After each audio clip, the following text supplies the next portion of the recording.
کیا ہے آپ کے پاس؟ کیا دے رہے ہیں آپ لوگوں کو؟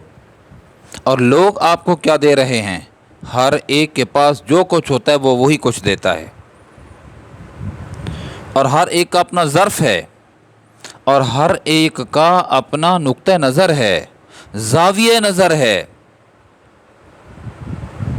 آپ کے پاس خیر ہے تو خیر بانٹیں، اور اگر آپ شر بانٹ رہے ہیں تو آپ کے پاس ہے ہی شر، اور اگر آپ فتنہ پھیلا رہے ہیں تو آپ فتنہ گر ہیں، آپ کے پاس فتنے کی مشینری ہے۔ آپ گمراہی پھیلا رہے ہیں، آپ کے پاس ہدایت نہیں ہے۔ ہدایت ہوتی تو ہدایت نکلتی، ہدایت نہیں ہے جبھی ہدایت نہیں نکل رہی آپ سے۔ خیر نہیں ہے نا آپ کے پاس تبھی خیر نہیں نکل رہی، اور اگر خیر ہے شر نہیں نکل سکتا خیر والے سے۔ جو کولر میں جو کچھ ہوگا ٹوٹی سے وہی نکلے گا نا، جو اندر ہوگا زبان سے وہی نکلے گا۔ تم کیا دے رہے ہو؟ کیا ہے تمہارے پاس؟ لوگ کیا دے رہے ہیں؟ ان کے پاس کیا ہے؟ ان کے دینے کو دیکھو، تمہیں پتہ لگ جائے گا ان کے پاس یہ کچھ ہے۔ مکان خریدا، نہیں آدمی مکان خریدا، اس میں پھل تھے، باغ تھا، باغوں میں پھل لگتا تھا۔ یہ نیا آدمی آیا، قریب کے لوگ شرارتی تھے، انہوں نے بالٹی بھر گند کی ڈال کر کوڑا اس کے گھر میں ڈال دیا۔ پتہ لگ گیا اس کو کہ فلاں کے ہمسائے کے گھر سے آیا ہے۔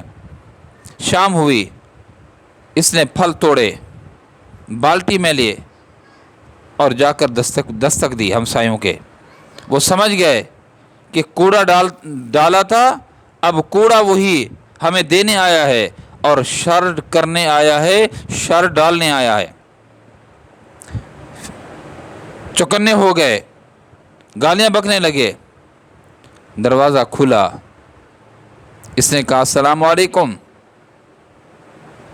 وعلیکم السلام۔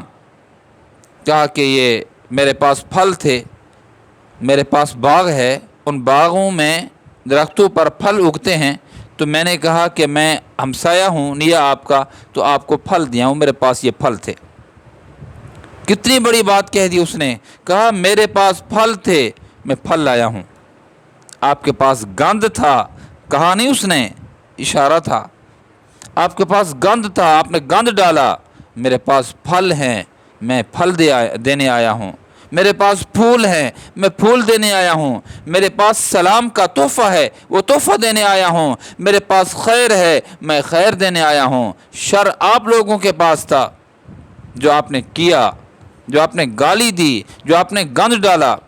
تو میرے دوستو، حوصلہ، ضبط، برداشت، ٹالرنس، یہ ساری صفات ایک اچھے مسلمان کے اندر ہوتی ہیں۔ بس دیکھنا یہی ہے کہ کوئی کیا کچھ دے رہا ہے، جو کچھ دے رہا ہے اس کو دیکھو، اس کی سمجھ آ جائے گی کہ اس کے پاس کیا ہے۔